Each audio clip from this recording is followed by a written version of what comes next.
Hey, my Legion, how y'all doing today? I'm here today to review a movie called Winchester. Now, Winchester came out, I can't believe it, 2 years back.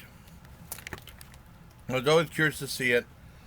But if I wanted to see it, it came out in February. It didn't get, it did, I guess, okay, not super great.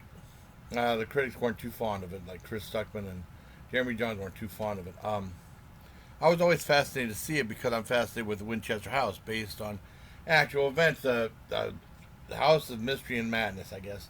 That people believe are haunted, like stairs that go to nowhere, doors in weird places, unknown closets, and a whole bunch of weird stuff.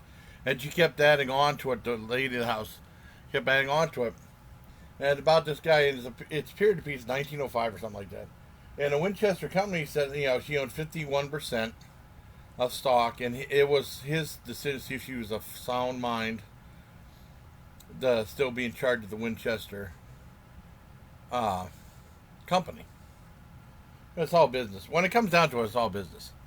Um, and like I said, the critics, I was fascinated to see it. I don't think John was too keen on seeing it because it's on Amazon and stuff like that, but I didn't bug him or nothing like that. And then I saw it was free on, I don't know when it became free on Netflix.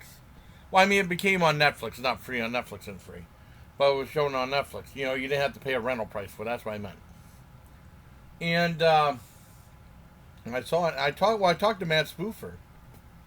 Or Matt Spoofer, sorry. And she said she liked it. She said she didn't know what all the complaining was about.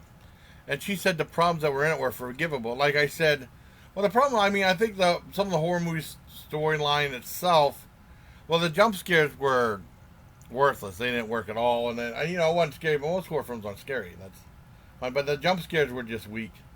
And there are some parts of the plot, like with the possessed kid, that it wouldn't matter if that was in there or not. But it's something that I was always fascinated. I love the movie.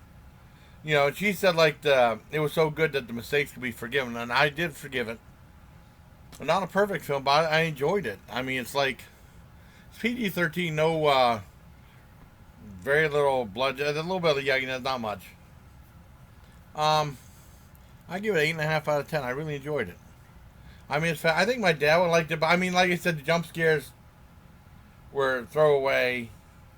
And some elements towards the end. When the thing with the kid, it wasn't like that big.